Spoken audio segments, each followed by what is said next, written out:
Welcome to today's show of the Making It Real podcast for founders who take action. Today is my special honor and pleasure to have Colin McElwee on the show. Colin started the amazing, is it an NGO then?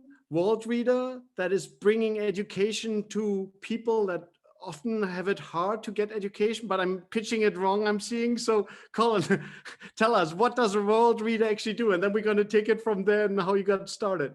Yeah, I'll give you the elevator thing. Yeah, it's an ABC. We give access to books about reading. So reading's a very fundamental part of that. It just happen to be digital books, and they're local, and so that's the kind of the biggest books, right? It's like, but it's relevant local material. So we give access to books, but then the C is that we have a sort of continuous engagement with our customers and our consumers of books, and we learn a ton through that engagement, which is the D, is data. Because it's digital, we tend to learn more about a book and about behaviors around a book than the average paper publisher down the road here knows about what people actually like, or even the speed of their reading. So that's the kind of ABCD: technology and people, and it's kind of where the two meet. So that's and then just fundamentally, we just believe readers build a better world, and there's lots of evidence to show exactly that. We all started discovering the world and reading, and so that's fantastic. And you do that actually, is it a for-profit, is it non-for-profit, kind of what's behind it? Yeah, I'm from a for-profit background, and my co-founder as well, the same. But we started off as an NGO, and we're still an NGO. We find we actually run it with the obsession that a for-profit has. For-profits have clarity of purpose. It's money, right? Consumer, customer.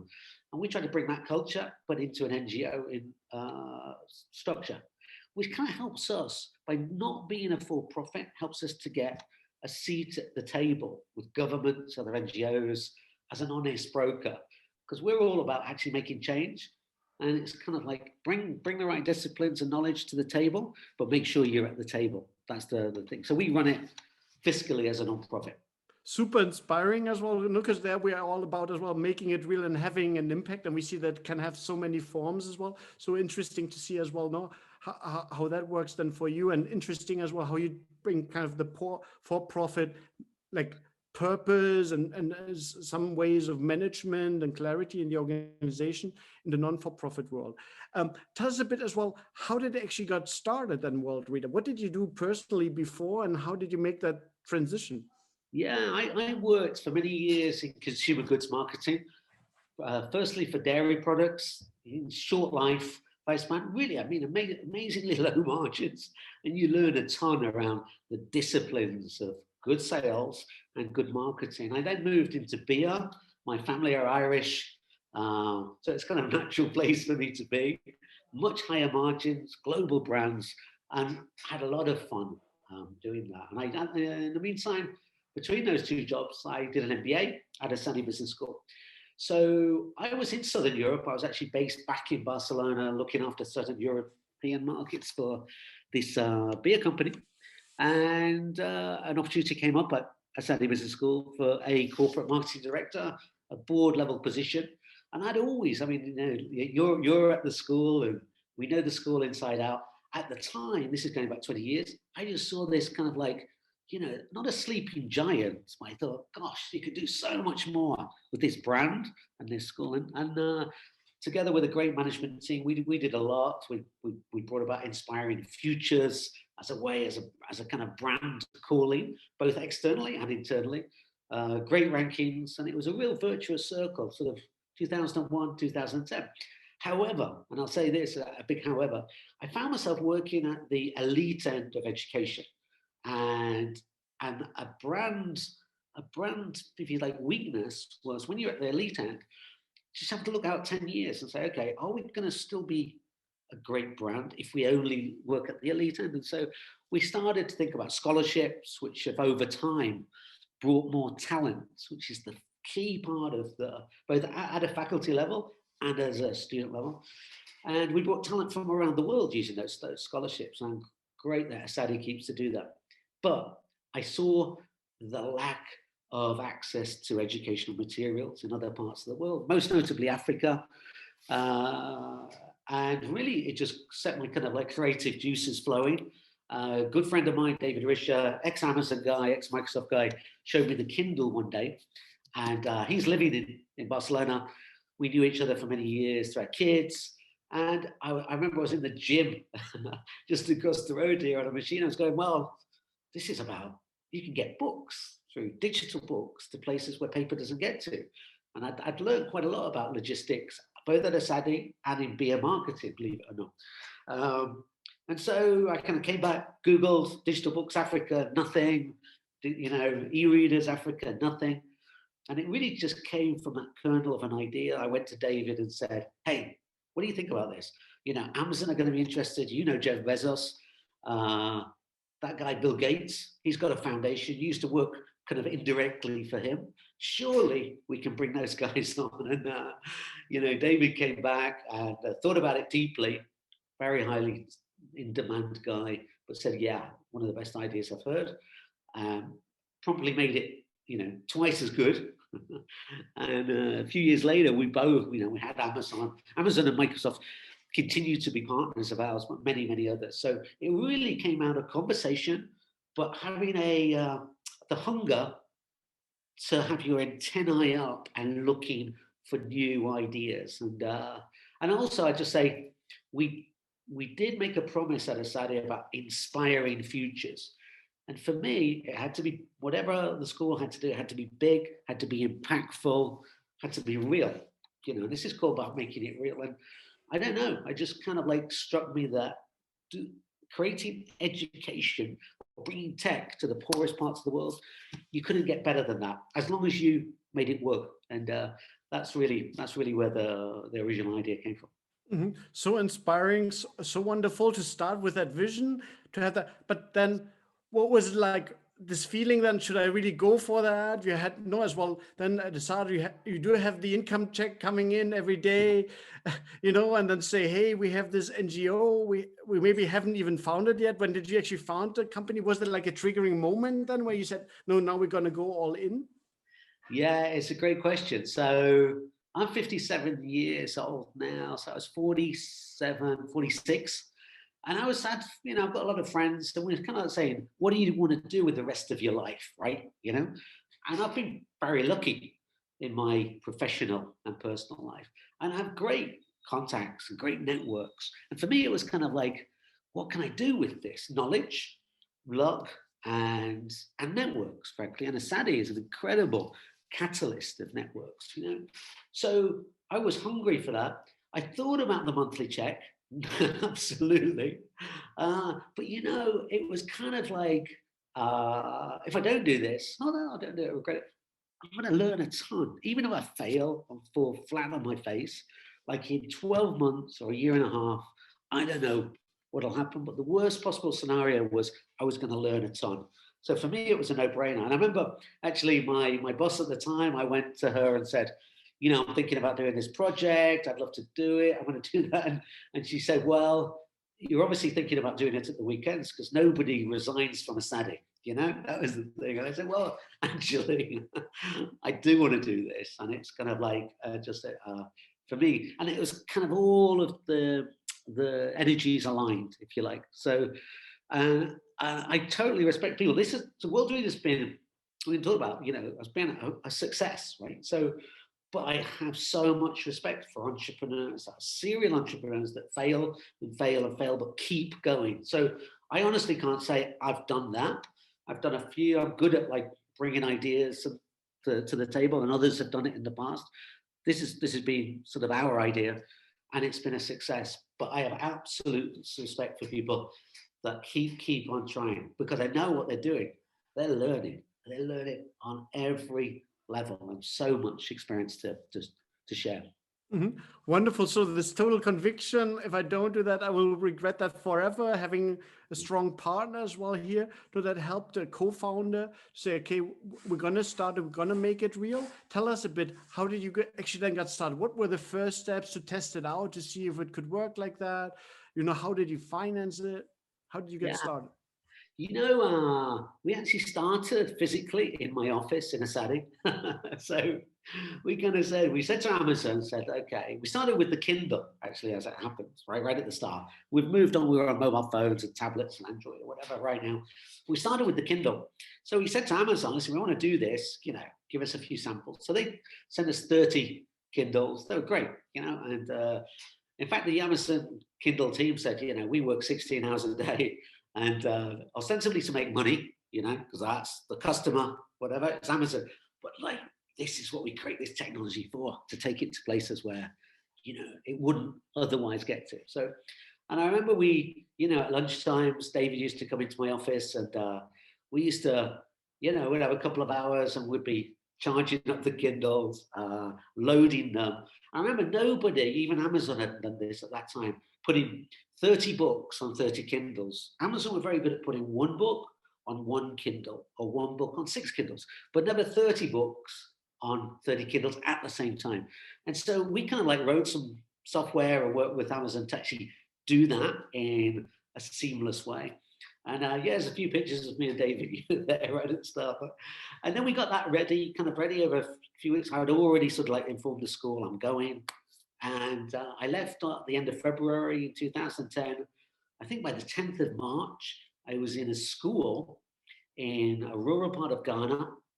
The friends of friends had organized this pilot, and we were sitting in front of teachers and 60 kids. I mean, they're big classrooms, right? So one Kindle between each child.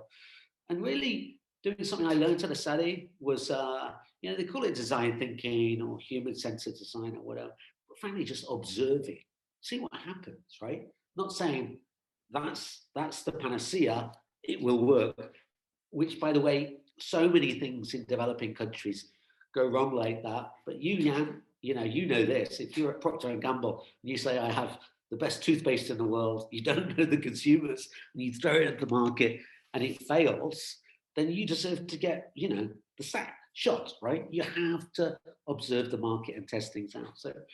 So bringing those learnings actually from Sadi was doing quite a lot around design thinking at that time. That was one of the things I was pushing in the school at the time. So that was great. And so we just did that. And we did that for the first 6 months. Observed, see the barriers, see the problems, genuine problems, and then try to smooth things out. And we'll talk about those. Financing, it was just like, probably one of the worst things I did as a deal with David. We went 50-50. If I'd have thought it out, I'd said, you put 1% of your net worth in, I'll put 1%, and we'd have been 50-50. But in that sense, but it was great. For me, it was just, I'm going to put all my savings into this. Let's go. We can go do this for a year and a half, and then let's see where we are and review where we are. So it was self-financed, but then we actually started to get some good partners on. By luck, on that first trip to Ghana, I went to the capital of Ghana after the trial, and I went to see the British Development Agency. They're called DFID, and I said, listen, I'm British Irish, but British, got a British passport. We're doing this really cool thing, and do you want to know about it? And they said, how long have you been around for? And I said, well, 10 days.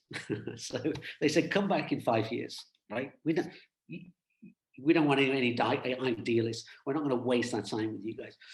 I went to see the US Development Agency, USAID, part of the State Department, and unbeknowingly, I rang up and I spoke to he was quite a maverick, actually, head of the mission for education. He said, you're using US technology, come in and let's talk about it. So I did, and I went in. I now know how much I didn't know at that time. And he basically listened to me kind of with his team, jaw dropping, and said, so you want to put a $400 device in the hands of an African child? He said, you guys are crazy, but you know where technology prices are going. I totally get it. And 6 months later, we were an official partner of the State Department. So that kind of brought credibility for us, that we were able to leverage with other parties, with the governments, etc. So it's all about leverage. You get a little bit of funding together, but then leverage all of your contacts out there. And that's what we did. And that's what kept us going in that first year. Okay. Actually, keeps us going to date, frankly, So. Fascinating, no? Because many entrepreneurs early on, they struggle. They wish they see it very clearly. We need this one business development deal, this one kind of collaboration, this one partnership. But right now we're just starting. We don't have a huge track record to show for. We so much believe in our vision and our, in our project. Any advice on how to forge these first relationships, these first partnerships when you're just starting? Yeah, I'm quite an optimist on this, and I actually enjoy meeting people and sharing what we're doing. And I found if I go to 10 meetings, maybe one will have a tangible return to the organization. But in the other 9, I'm an advocate for what we're doing. I'm getting the word out. I'm learning. I'm getting responses that are going, yeah, that's great, Colin, but... So you never waste your time on that. So I think when you are trying, I think some entrepreneurs clearly kind of like map out who their priorities are, but also look, or put it like this, in the days pre-COVID, we have conferences and whatever, get out there, talk to people. You don't know who you're going to meet. And you may at the end of the day say, oh, that was a waste of time. But in 6 months, somebody rings you up from there.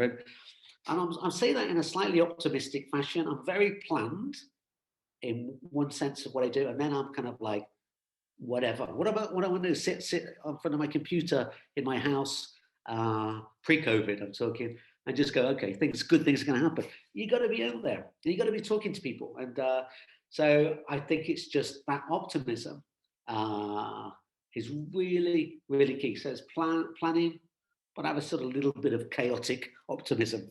It's a really good help.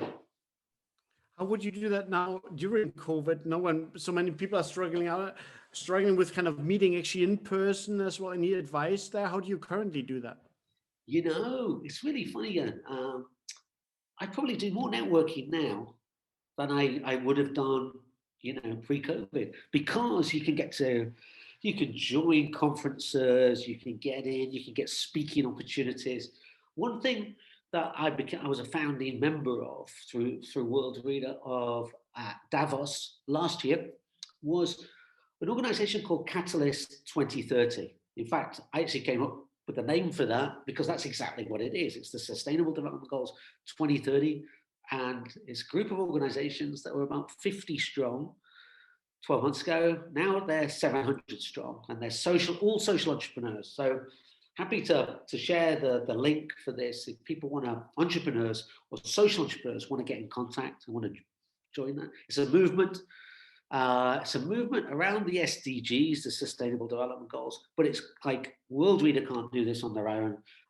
Care or Plan or Save the Children can't do this on their own. But together and through collaboration, there's a chance, right? So it's about collaboration to achieve the SDGs.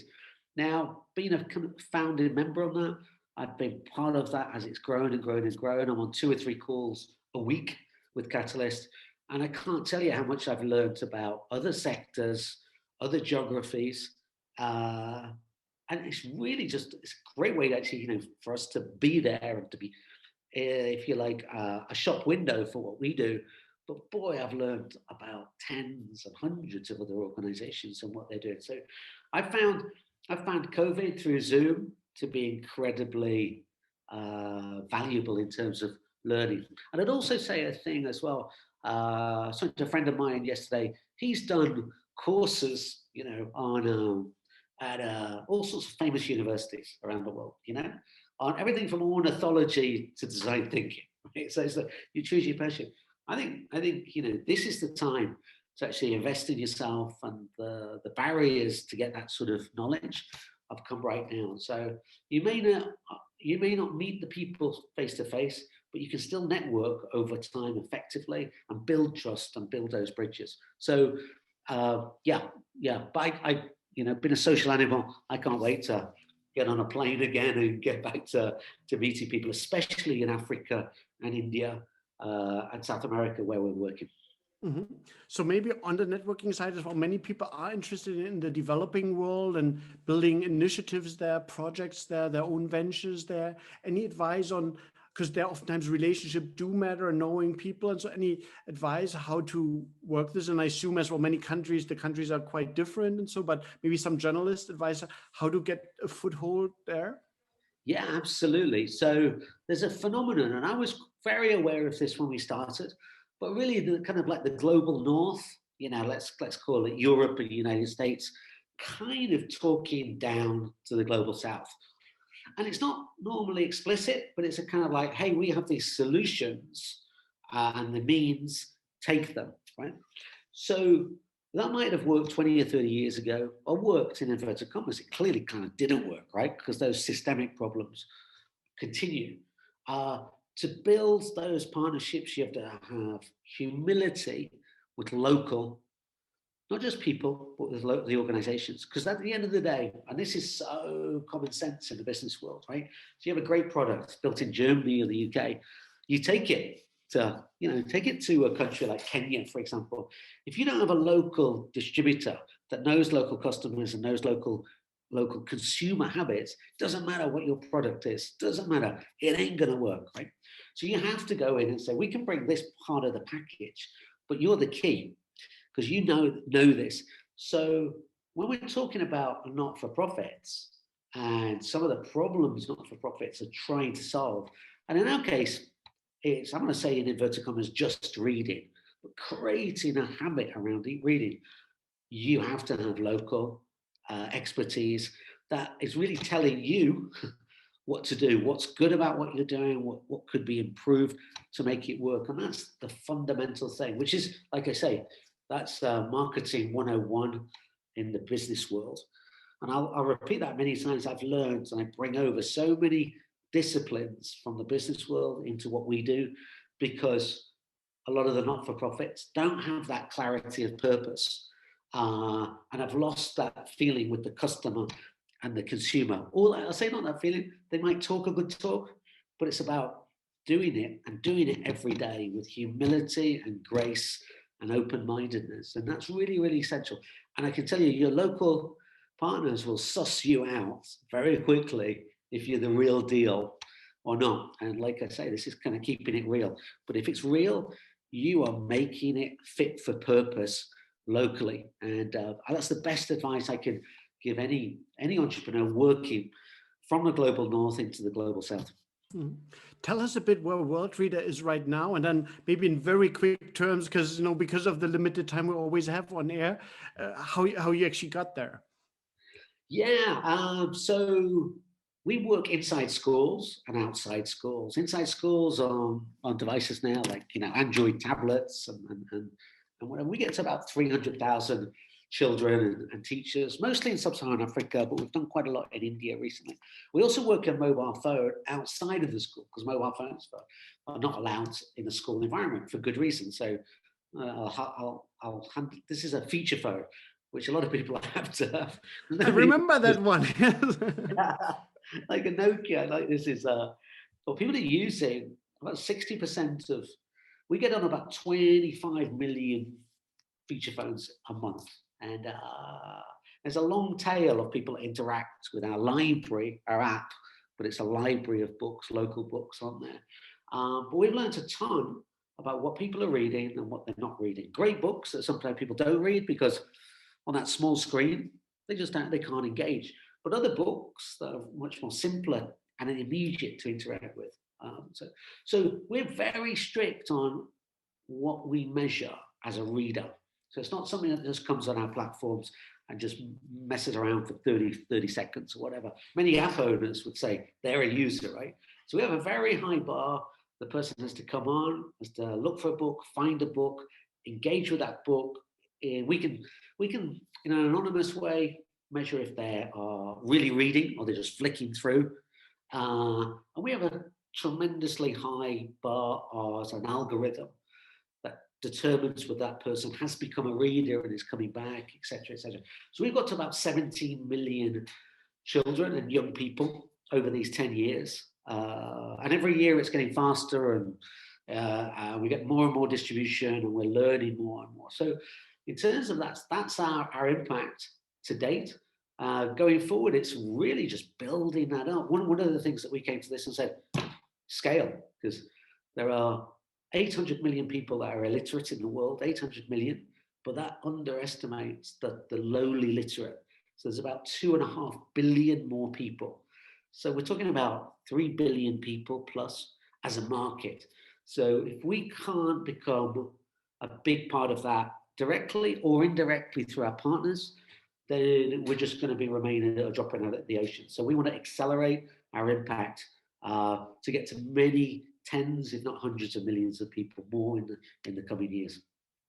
That's impressive, no, the size and the impact you have right now, and as well, it's really great and no, very inspiring to see that vision. Maybe looking forward first, what will it take to get there? Any like note for people to understand how you take the venture from the current state where you have already massive impact to the next, and then we'll look as well and quickly how you got there. Yeah, I'll come back to that, how we got there. But yeah, how you do that is great doing, there's a phrase, pour petrol on the fire, right? If it's working, then do more of that. Do less of what's not working. Obsession, like I say, with customers and consumers, continue to learn. We get 1 million lines of data every day.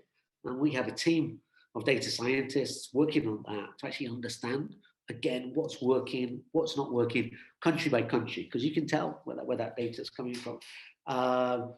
It's really kind of repetition, but adapting to market needs. COVID has, well, at one point, almost 85% of schools in the world were closed, 85. And UNESCO came to us and said, you guys know a lot about out of school reading, right? So I'm not even going to call it education. I'm just going to keep children reading, keep young people reading. And so we've had a lot of focus on our work in the last 12 months. I say thanks to COVID. Now, is that going to go away? I don't think so. I think, in fact, most reading anyway takes place outside of a school environment. And that is really going to be a catalyst to us in terms of getting to the next 10 million, 20 million, and 100 million. How did we get to this point? Yeah, it was just really, like I say, a bit of optimism, good networking. Did we overextend ourselves in terms of geographies? Undoubtedly. So we've always kept the straight, because we could have just kept in Africa, 53 countries. That's enough, right? But we went to India, Middle East, and South America. But boy, have we learned a ton. And we're really trying to not beat ourselves up, but we're quite risk takers, because we know we've got something that works in certain parts of the world. Can we adapt it for others? And we do adapt it. To date, that's been successful. But honestly, yeah, if we weren't taking a risk and we were playing it safe, that probably is not the DNA of our organization. And that's how we've got to where we are today. And it's going to sustain us for the next 10 years, I hope. Fascinating. If I zoom in a little bit there, I imagine you with the 30 readers. Now there's the big question around the content. Which content should we put out there? And then moving beyond the first readers. And sorry if we hear some background noise here. We try to limit that, but it's impossible as well. The world in progress, so to some side. But taking that note, this initial vision, you have the outlet, you have the readers, first the Kindle readers. Where did you get the content from, and how did you get to now? I imagine the data streams and the people are analyzing what works, getting into retention of the readers, really determining how do we measure retention, things like that. But just to give us some flavor there, how do you get from this first 30 readers to maybe the first, let's say 100, 2,000 readers? Yeah, in that first week in Ghana, in front of the school, so we brought down 30 e-readers loaded with Penguin Random House books. It's called the Magic Treehouse series for kids 7, 8, 9 years old, And of course, kids in Africa may have missed years of school. There was a couple of kids that had been in the war in Sierra Leone, and they were about 13 or 14, but they were in a classroom, for 7 or 8 year olds. So you're talking about a really diverse group, amazing trauma some of the children had been through. So we took these great books down, children's books down, and then at the last minute, this is the World Cup in South Africa, the soccer football World Cup. was going to happen, and Ghana were playing. And I just kind of like took a Wikipedia article on the Ghanaian national football team and put it onto the Kindle. And so you had like 30 Random House books, brilliant books, and then one very badly formatted, because I couldn't format it. It was kind of like this, of around the Ghana national football team. You know which book they were reading, right? And it was because it was I can imagine, yes. yeah, it was local and it was relevant to them, and it was about their life, and they poured over it. And then they looked at the tables of goals and appearances player by player, and this is girls and boys. So we go, oh gosh, this is local. It's local content. 3 years later, we had 400 African publishers signed up, and this is a big part of what we do, is taking books that have only been turned into paper, but taking those digital files with the publisher, signing agreements, sharing our knowledge with them, and making EPUBs out of those books. And that's really what our big, and I wouldn't have seen that if I hadn't been down there and observed the kids, just going wild about these books. And so that was a really big thing, and that's been a major thing for bringing publishers, local publishers on board, local governments. Every government minister of education says to me, first thing they say, always, they say, the publishers aren't going to like what you do. And the first time I had to go to the publishers, and they goes, we love what you're doing because you're opening a new market.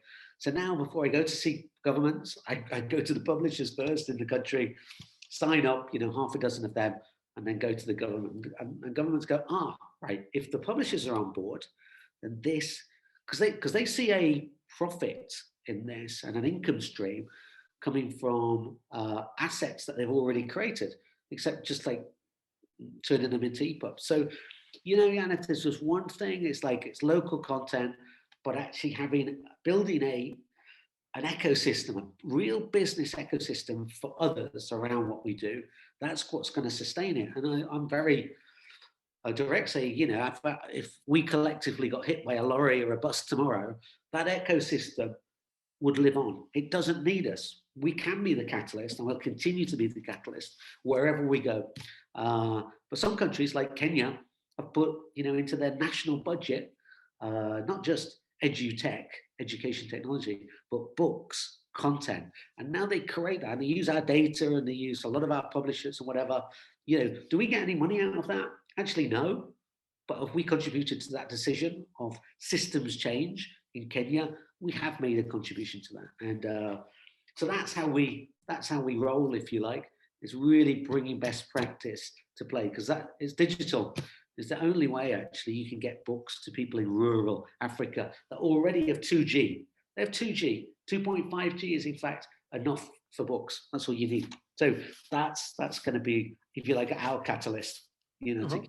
Fantastic. I can see as well that definitely these conversations with the book publishers that I used to get paid maybe more by book, to say, hey, no, that was yesterday. Now we're talking about different target market that you're currently not addressing. We have to change a few things here. Maybe a few lessons learned there. What if you work with some big incumbents, some bigger companies, and you now want to persuade them to take that product to other markets, to license maybe in a different way, where people, maybe quickly on that one, I wonder as well, many people wonder, I imagine, how can people pay for these books? How can they pay for the content? So how did you make that one work, that content, really high quality content, is accessible for them? Yeah, so two things there for the publisher, right? So books are really expensive at retail. And you can say, a textbook for a junior school student could be sort of $8 or $10, but let's call it 10, right? Let's call it 10. The publisher will get a net profit back on that book of $1, 10%. And that's a lot of risk, because you could have a lot of books in the warehouse at the end of the academic year that will never get sold, that wipe out that profit. We take the digital book, the digital file behind that paper book, and turn it into an EPUB. We said to the government, right, we're going to price this at $1. But 70% will go back to the publisher, 30% to us, just to keep us going. And what's happened there? The price of books has gone from a retail price of 10 to 1, which makes them absolutely more accessible. Publishers are so happy because you've taken just about all of that risk out. because you don't get paid, you're not delivering, you haven't got warehouses full of books, whatever, and they're getting 70%, 70 cents back on $1. Does that kill the paper books market? No, they can continue to do that. This is, if you like, incremental. So having publishers on side is really, it's really, really fundamental. But then you can like take that to government and say, this is in a real way, where perhaps in London or New York, digital books prices haven't come down, and there's all sorts of reasons. Mainly publishers just don't want to bring prices down in the global north. In the global south, they totally get it. They say, right, we've got these assets, but they're only getting to 5% of our population. If they're textbooks, we want them to get to 100%. And if they're reading storybooks, you can go to a global market. The diaspora, Ghanaian diaspora, for example, in the United States, buy those digital books online through Amazon or whoever. So it's really, so that's one thing. The other thing that we found is that if you have, say, 50% girls and 50% boys in a classroom, or you have a sample, 50%, girls read more than boys, but not by a little, by about 5 to 6 times. UNESCO did some research on that data. So what you're seeing there is that a totally, they call it in business, undertrading. You're undertrading with girls, right? And girls are an amazing lever, we all know that, of development. That's kind of like, if you can, there used to be a great philosopher, writer out there, Chris Hitchens, who said that if you want to end poverty, the answer is empower women, empower young girls, and you're gonna wipe out a lot about poverty. So reading and getting girls reading where they want to read, and the data shows they do, is amazing. So that we can actually do that. We get publishers on side. We've got many women's groups, and we have new books that are written in Africa by publishers there. We commission them for both boys and girls, but they are stories about girls empowering themselves, short stories, lots of color. We kind of know the secret to get somebody to pick up their phone and read. And that's something we've learned over 10 years. And it's using those dynamics, if you like, that get people not just access, but actually getting them reading and then creating impact thereafter. And like I say, books, reading, knowledge in the hands of boys and girls is amazing. But in the hands of girls, it's country changing, frankly. It's transformation. That's wonderful. It's so inspiring and so great to see. I imagine as well now many people feel inspired and say, hey, have you worked on the content distribution in the sense that maybe in self-publishing or getting maybe people that say, hey, I want to donate things, I want to donate content and see where that one goes, and so, that you have innovative ways of content production? Yeah, it is just like the screen's coming up. Okay, great. Okay, you can still see me, right? Yeah, yeah. Yes, perfectly. Yeah. Good. Yes, we do exactly that. So what we never wanted to do or never want to do is to take the place of the publishers. So what we do, we've done this in Nigeria, Ghana, and in Kenya. We've created like a public competition to say, we want stories that are no more than X thousand words. So the short stories, short chapters that may have 2 or 3 minutes kind of reading. We want them to be stories that are demonstrating girls and women's empowerment, but they have to be credible and they have to be attractive for boys and girls to read. And so we kind of set these competitions up, and there's prize money, and we're looking kind of like for 10 or 20 stories. And the publishers come together, a certain number of publishers locally come together. They're kind of the judging panel. And then they will take the stories that win, the top 10 or top 20, and they will help those authors to turn what is like a summary manuscript into a book. And then what we do, of course, we take those stories and we put them on our platform and we publish them, and we give data back to the authors and to the publishers on what's working and what could be better. But these are normally really say refined stories for the platform. So what's happened there? You've brought new authors that would never ever get published into the ecosystem. You've demonstrated that everybody can write a book if they've got a mobile phone. A lot of these manuscripts are actually written on mobile phone, not on a laptop, right? So you're bringing new talent in, you're sharing what actually works in terms of stories on mobile platforms, which is the absolute future for publishers and publishing in Africa. And then you're getting stories that are empowering women out to hundreds of thousands, if not millions of people in their own countries. These are stories about Kenyans in Kenya, Nigerians in Nigeria. And there's impact. We know there's going to be impact in terms of getting into, because we get a lot of response from people that love the stories, give us lots of comments and feedback. So just by doing, if you like, that competition, you create all of that impact, but you're also empowering the publishers. So we don't want to be the publishers of those books. It's local publishers that become the publishers of those books.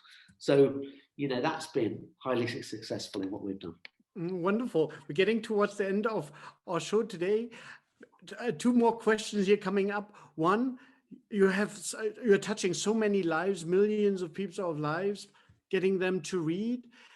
There's so many activities, so many things to focus on. Is it in terms of getting things done and making it real? Is there certain, like a guiding concept or something that you use a lot where you say, hey, this could help other founders too in their day-to-day operations? Yeah, I mean, I would say that is just continually share what you're doing in that kind of open innovation philosophy. Really, is like, you don't have really much to gain by not sharing and contrasting your knowledge. And in not-for-profits, let's say, even social enterprises, they're not very good normally in terms of collaborating with other entities. In for-business, for-profit, kind of, you can find really great, within a year or two, you go, we've got, this part of the ingredient, but we need to do a joint venture with X, Y, and Z, or be bought out by whatever company to actually use what you've discovered and share that at a bigger scale. So what we'd say is just continually share. I mean, you're going to have proprietary knowledge. If you can get some, IP around that, great, but then go out and share it, because when you share, you get an amazing amount of feedback. And that's really something that we've been doing for these 10 years, either at conferences or with partnerships. You get a NDA, non-disclosure agreement, put on the table what you've discovered. And really, we're doing that constantly. And with big multinationals, by the way, say, listen, this is what we can bring to the party. What can you bring? And that's just a really kind of like the DNA of what we do. And I'd say it's really, business school, I'm really happy to say in the last 20 years, because when I went back to ESADE about 20 years ago, corporate social responsibility was a new thing. In fact, nobody really understood it. Social entrepreneurship hadn't really been invented, if you like, in a real way. When I go back to ESADE and I give a class about what we're doing and what we've learned, half the MBA class is so interested in making a social impact. And I would say, frankly, even the top 100 companies in the world, if they can't say to their incoming employees what they're doing socially as an organization, and I'm not talking about CSR, but in a real way, then a lot of that talent will not stay and hang around, because talent now wants to have much more meaning in what they do. So I'd really say, we're a small part of that ecosystem. A lot of social entrepreneurs are the catalyst to companies. And I've been at the World Economic Forum, where the head of the World Economic Forum kind of said to the group, the 2,000 people in the room, can all of the social entrepreneurs stand up? And we kind of like, there's about 40 or 50 of us in the room and stuff. And then he said, everybody else in the room, look at them, because you, the biggest companies in the world, will be doing exactly what those people are doing in 10 or 15 years. You can learn from them. So I think there's a lot of great business school students that are coming through ESADE and other business schools that have sussed this out and understand that this is the way to go. They take big loans out, as we know, to do an MBA, but they go away with the knowledge and the experience to make impact, not just economically, but in a real social sense. Mm-hmm. And we can definitely see that as well for the startups as well. Their purpose is very, very important in all the projects, all the initiatives that people have as well. And finding these bridges as well to larger corporations, definitely huge opportunities there. Colin, you've traveled quite a way with Worldreader, huge impact there. What is for you personally the most, let's say, rewarding thing, the thing that you enjoy most right now as you build a Worldreader to have even more impact? Um, I'll put it in these terms. Like I said, I referred to earlier, I've been lucky in my life professionally and personally.